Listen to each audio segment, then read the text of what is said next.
Hey, Trail Nutz listeners, welcome back. For any of you out on the trails looking to get better, faster, more confident on two wheels, know there's a massive difference between riding and riding well. Today, we're going to talk to people that literally wrote the book on how to get better. We're talking to the experts behind an organization that creates mountain bike instructors.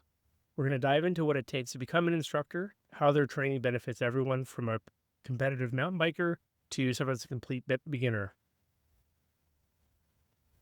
Luke, thank you for joining. This is Luke from the Professional Mountain Bike Instruction Association, PMBIA. Thanks for joining me today on the podcast.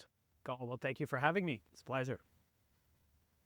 So, Luke, just to get started, let's start with the very basics. For listeners that may not be familiar with the association, what's the core mission and who is part of the organization? Well, thank you for asking. The core mission of the organization is obviously to train and certify mountain bike instructors. That's first and foremost is like the why we exist. Essentially, we want to like train some good coaches so that coaches can turn around and do a good job teaching people how to mountain bike or introduce people to the sport or really improve the skills of like advanced riders and anything in between. So that's the idea behind PMBIA, and we develop and maintain like an industry wide like recognized certification standard, right? Like so that's the very quickly why PMBIA exists. And how did it get started? There's not too often that I hear about, a certified instructor or a coaching course. So Right. how did this all start in the beginning? Well, PMBIA originally started in the mid 2000s, around 2006. And at the time it was started, it was as a certification. It was a private business that decided to create the certification called PMBI at the time. It wasn't an association yet. And then things evolved. And then in 2014, it got registered as a non-for-profit in the province of BC. So it's a Canadian nonprofit since 2014, and then it's grown a lot to include, over 10,000 members, like people that have done a PMBIA certification over the years. So it's created like this really large community of mountain bike instructors. So it started because there was a need for it at the time. There was not really organized, and it really took inspiration from the ski and the snowboard like world as one example, not the only thing, but where it's the sport's been around for longer, and like the snow schools are very organized, and you can take a ski or snowboard lesson at any resort that you go to. And that was the inspiration was taken from there to create like a tier level system of PMBIA that could serve the mountain bike industry and the developing business of like mountain bike schools and mountain bike clubs and things like that. Yeah, it's interesting. You're right. If you look at some adjacent sports, they definitely kind of have those programs. So it's interesting to hear that was part of the inspiration. Um, how many? So walk me through the certification process. Like, Yeah. who are you looking for, and what does that look like? If I Right. want to get started tomorrow. Yeah, if you wanted to get started tomorrow, like the basics, like generally speaking, you want to be like an intermediate level rider at a minimum, like someone that's comfortable riding on like blue trails, like the flow trails, yes, and also some technical like natural terrain like trails, and I'm call it more single track and whatnot, and have like this like consolidated sort of intermediate like skill set on the bike. That's the in terms of technical abilities, that is what we're looking for.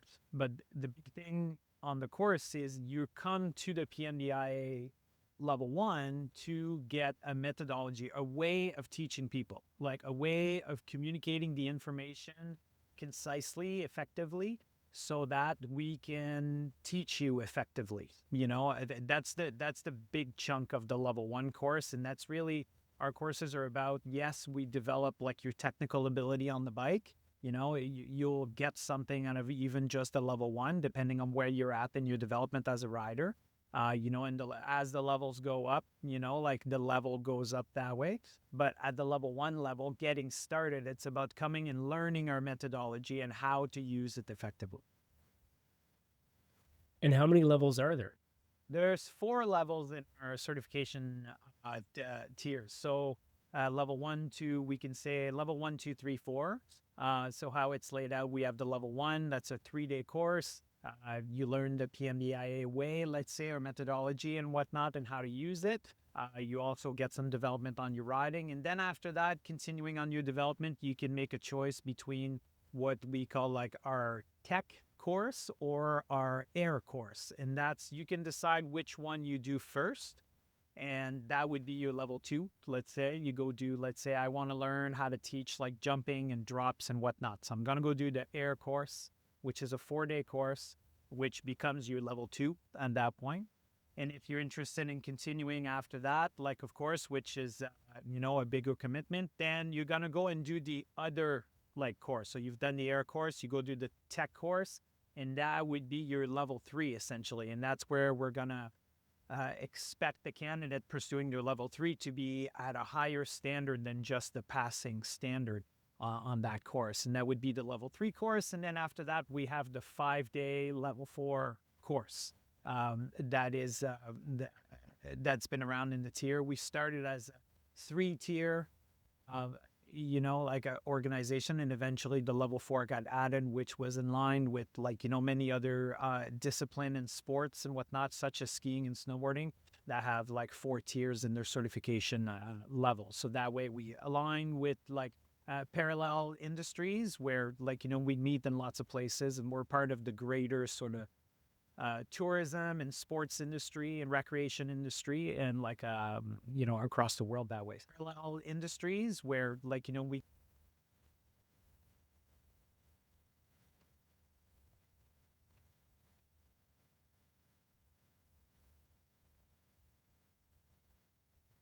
it's not a certification, that's training. So you can go and if you're training for your level 2, let's say, you can go and do that, or you just want to go and take the module to develop and get some feedback on your riding and see what the level 2 or 3 would be about. We have the tech module, we have a children's module, we have an adaptive module, like all those things to just sort of bonify your certification, as your levels, as you climb up our tier system. Yeah, so you touched on one thing that I was curious about. So this isn't just for cross country, and this isn't just for people that want to do jumps and drops. This is a pretty broad program. How does that work? How does someone decide?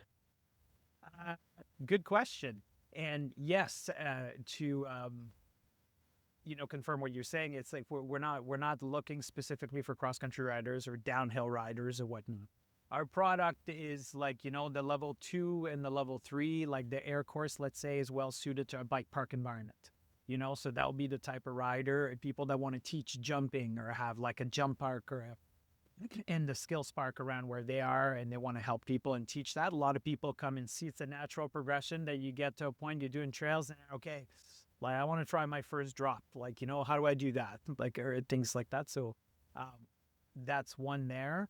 And I forgot your question there, as I'm talking about this, but how do you choose which one you want to do? Well, it depends on your interest and where you are and where have you been coaching and where do you hope to go coaching? What are the people around you in your community ask for the most? If you live around a bike park, a lot of people want to learn how to jump and corner and do drops because they ride in the bike park perhaps, or there's good skills parks around, or there's a new pump track that just showed up with some jumps on it and people want to learn about that. Or, you live, in around Canada, around Ottawa, where I am, super technical riding, South Marsh Island, for example, or even the Gatineau Park or Mont Sainte Marie, places where people want to learn. It's okay, how do I keep it all together when it gets steep and slippery, and what do I do on a rock slab, and things like that. So really depends on your environment there.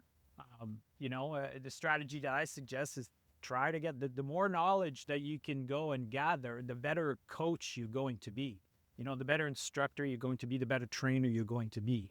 So if you're park guy and a jump guy, then go take a look at the technical stuff, see if you can just, again, like add to your bag of tricks, no pun intended, to, like you, you broaden who you can coach and who you're equipped to coach. So, And I guess, I'd like to switch gears in a moment, but to close out kind of the instructor path, um, tell me first, how long does it take? So let's just say someone aspires to get to your level 4.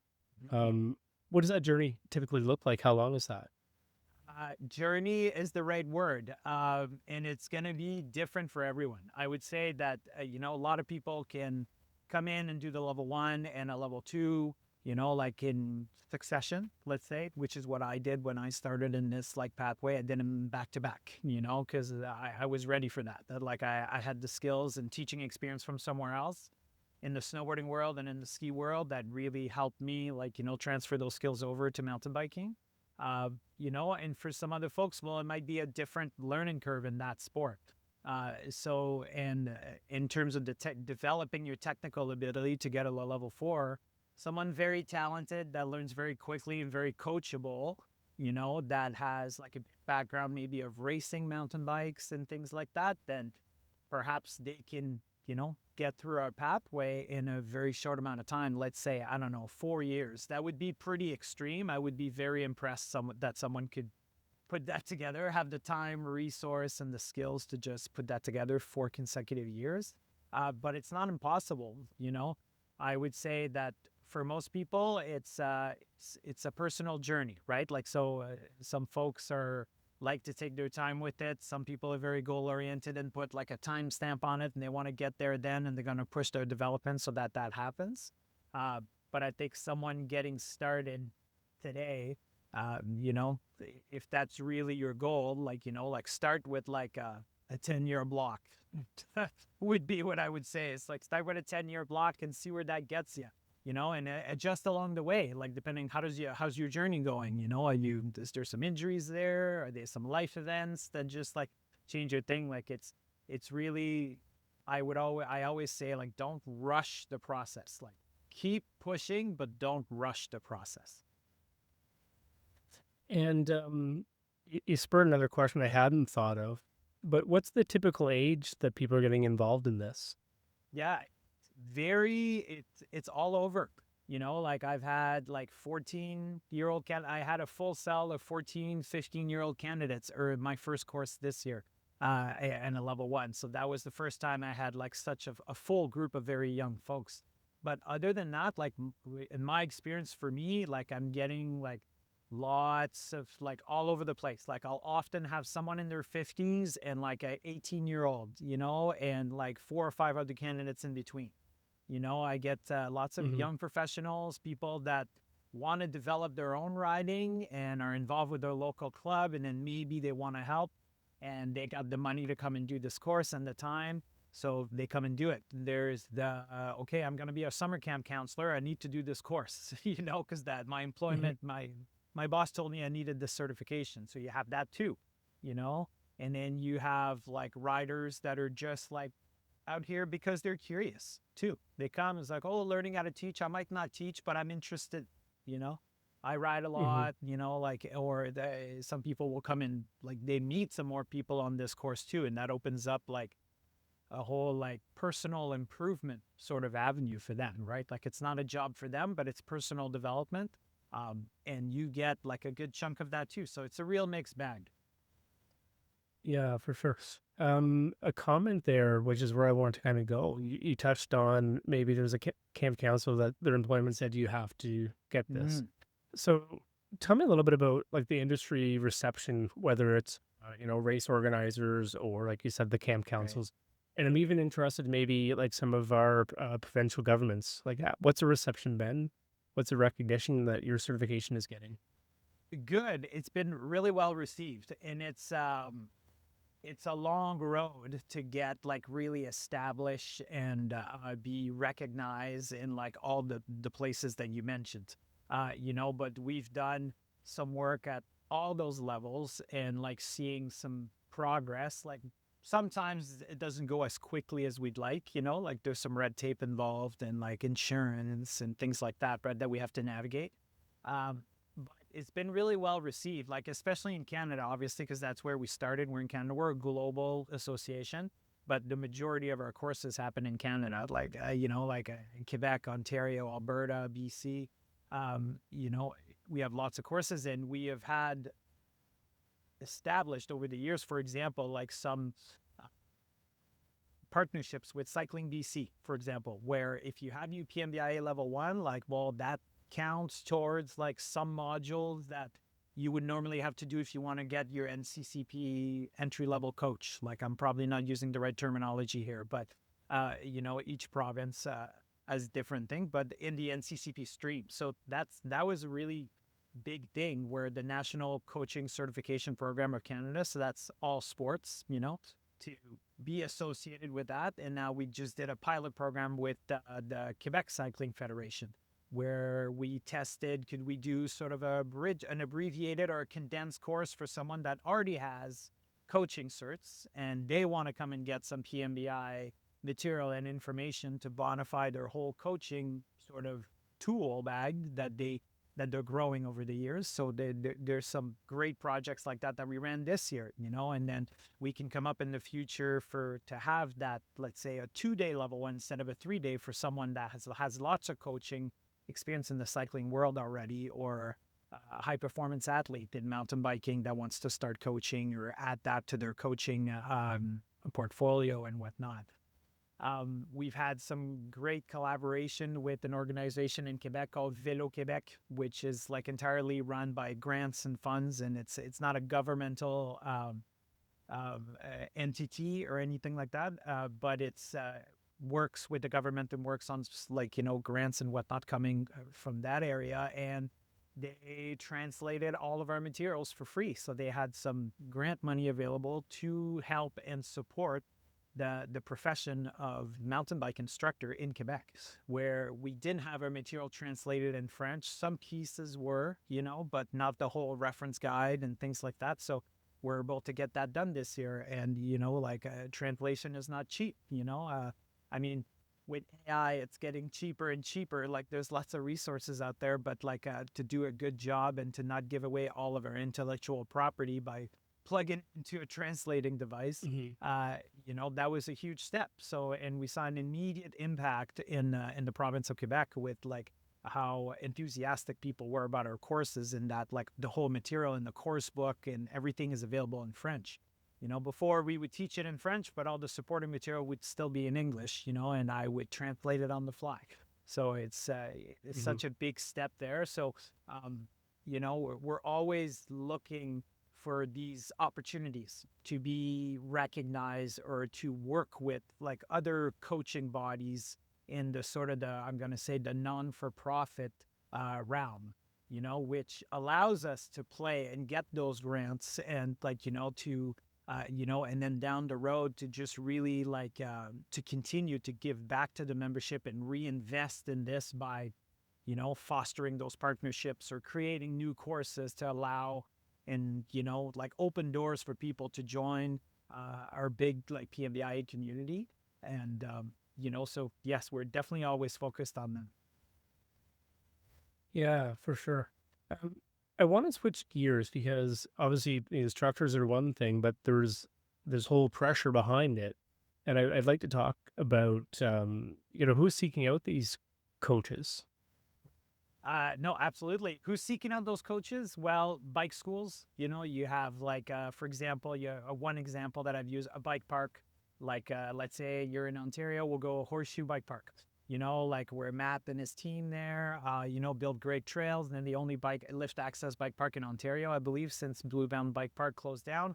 And they have a bike school there, and they run bike camps, and whatnot. And they need counselors that have some idea of what to do and how to teach people how to bike, and make the experience as safe and gentle as possible. You want to minimize falling and just give them the right tips, right from the get-go. Then you build good habits. So Horseshoe Bike Park would be an example. Then you would have like big Viking clubs, for example. I'm going to take an example in my region, AMBA, which is the Ottawa Mountain Bike Association, or the Outaouais Mountain Bike Association. They come and, they're you're a member of this, and it gives you like, lots of advantages and discounts. Like they don't teach lessons or anything, but they do lots of guided rides, Hmm. so lots of people from their club come and take either our one-day ride guide course, or some will come and take the full instructor because they're curious and they want to develop themselves and they like to know. They're not going to teach anything, but it's good to know if they need to help someone out. In a situation where they're guiding a group ride that's not going. You have shop employees, that will come and seek like some of our product because they also organize some guided rides. You have, now I'm seeing more and more some coaches that are already certified through the NCCP program, and they have a competitive enduro team. That's the case in my area in Chelsea, Quebec. So the Skinup Club, some of the coaches have the certification from the Cycling Federation, and then they come and get the PMBI to just enrich their knowledge and do the best job possible for those kids. We're seeing like there's many different clients of it. And I think the competitive side of things is really seeing the good methodology and the good things that we've put together and how effective it could be. And it's awesome to come and see them see the value and come and get that product to help their program, and make it more attractive and and increase performance for some of their kids, like, help them win races. Because at the end of the day, that's why you compete. Um, so bike schools, bike clubs, shops, like things like that, competitive teams. Like we're seeing like a little bit of everything. But I would say Hmm. summer camps is another one we talked earlier, camp counselor. Like lots of those summer camps run out of a trail center and whatnot, like Centre Village here, or Camp de Numenal, like in Chelsea is another one, like to have like mountain bike camps that run for 7 or 8 weeks in a row, like during the summertime. So they need people to help out. So that to teach, like they need some material. They need some material to teach them from week to week, and they use our methodology to like, put themes on each day or each week and what they're working on and what goals they want to achieve. So really cool to see that. Hmm. What's an example? We're going to get into some storytelling here now. Yeah. What's a common issue that one of your instructors might point out for a beginner? Let's just pick on something easy. I work with Great one of the question. instructors. Yeah. The biggest thing, the most common thing that we fix, um, the position on the bike. You know, we're going to see some folks riding or going through some technical sections, because when everything is flat and you're on a bike path, everything is hunky dory, like everything's going well.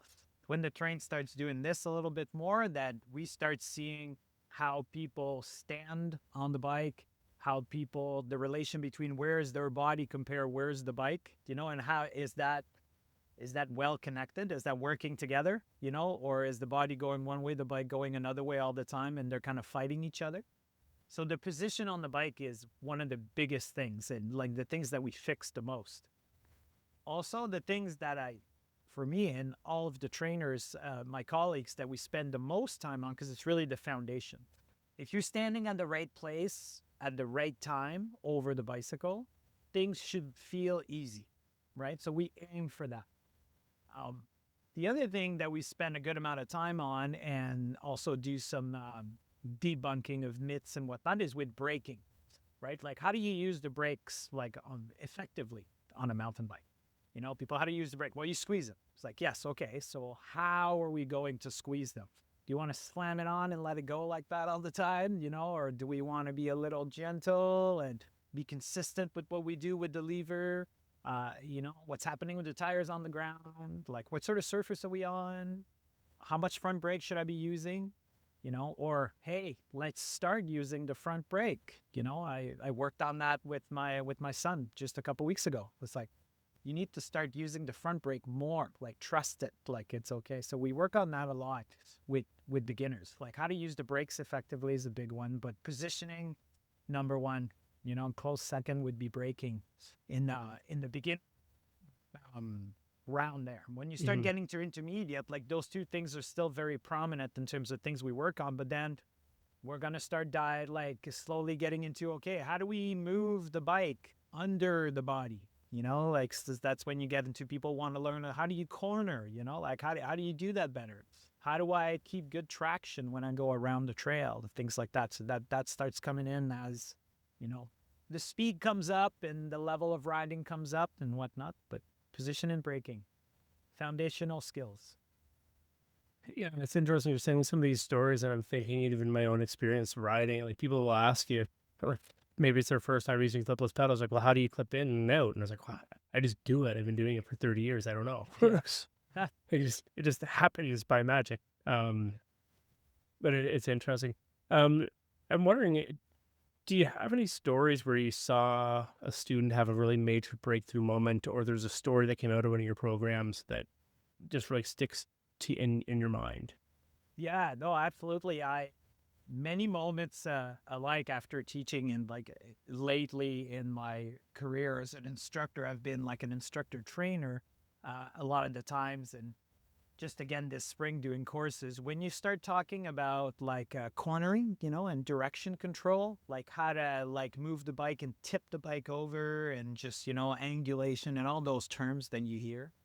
When we start diving into that, even people that are showing up, they're here for an instructor course. So they already know how to ride a bicycle fairly well, but then we're going to start getting into that. And then, I see what I like the most is when I see those light bulb moments where they had a moment where I see it in their faces. They just felt something different than what they're used to, and then they stop and then they look at me. She's like, I never even thought of doing that.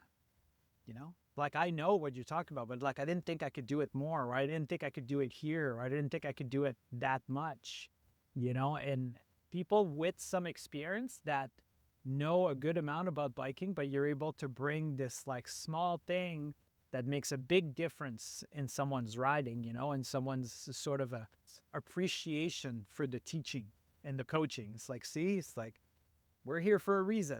We make a difference, so it's really cool to see those things. But that's when it happens the most. Like when I talk about corner and I get people to really feel the grit, and the direction change and the forces accumulating and things like that. That's where I see the most light bulb moments, I like to call them. So. Awesome.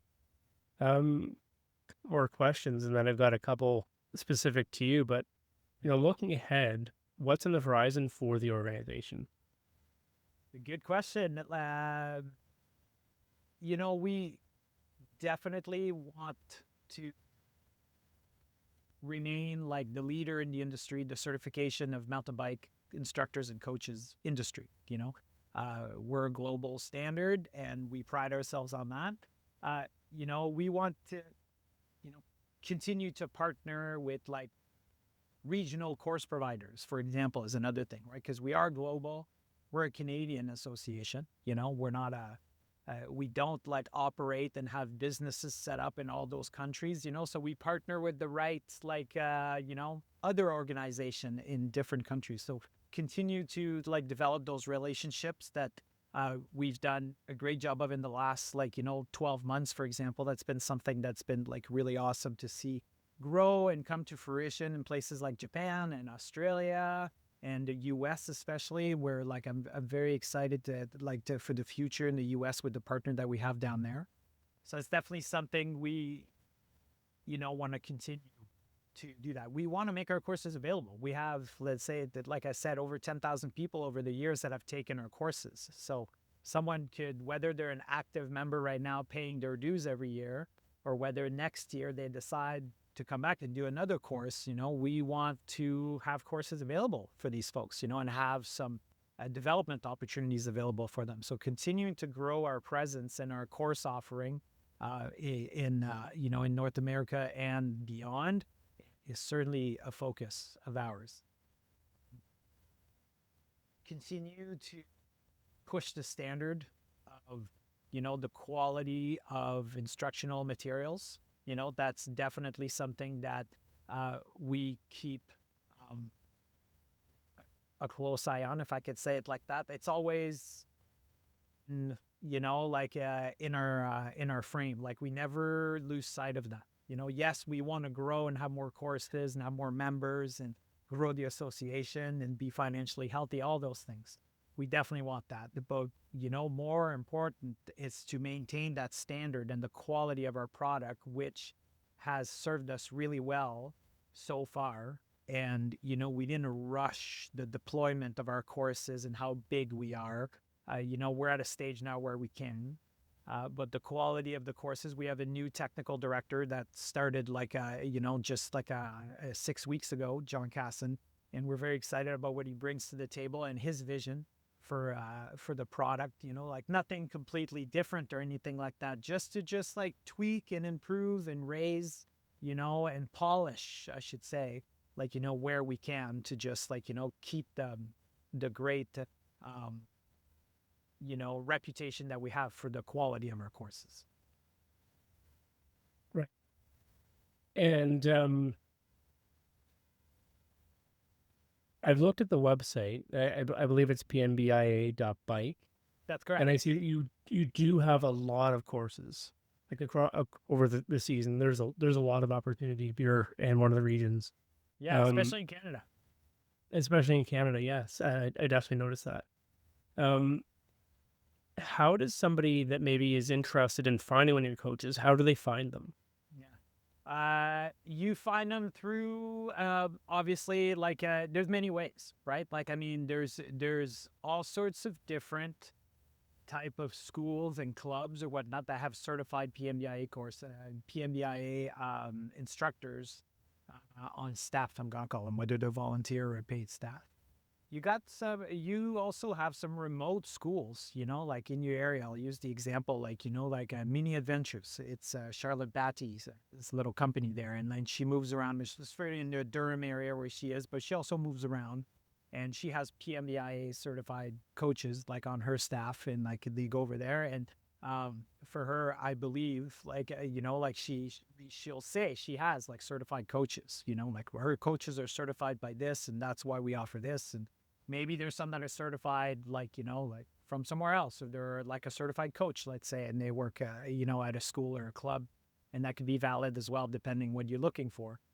So many of them will advertise that they have certified coaches and who they're certified by. So I think it's if you're looking for a lesson, right? That's the place to start. You're gonna fall on a website of a school or a trail center that offers lessons and whatnot, and then you dig into that, and then you'll find the information. But it's good questions to ask. If it's not there, it's do your coaches there, are they certified by anybody? Do they have any kind of certification? It's a good question to ask, and it's a common question, that gets asked, because it's in biking. It's not as one option, or not as widespread, I'm going to say, as, skiing or snowboarding is, or swimming, or athletics or things like that. Mm-hmm. All right, look, I have a couple of questions just to kind of close this out. I always like to ask all of my guests these kind of couple questions. Sure. And the first one is, what is your most memorable or favorite trail that you have ever ridden? Oh, that's a good one. Most memorable trail that I've ridden. I'm going to say the Seven Summits Trail in Roslyn, BC. For not having done the whole thing, but I've done the whole thing in kind of sections. I've never done the whole thing in one go. It's a bigger ride, and I lived in Roslyn for a couple years, and that would be all the sections of that trail is just beautiful, beautiful high alpine single track. I won IMBA Trail of the Year many years ago, and Kootenai Columbia Trail Society over there did an excellent job with that trail. So fun, so fun. Nice. And then, is there a bucket list trail or location? Yeah, another good question. Bucket list trail. There's so many that I haven't ridden.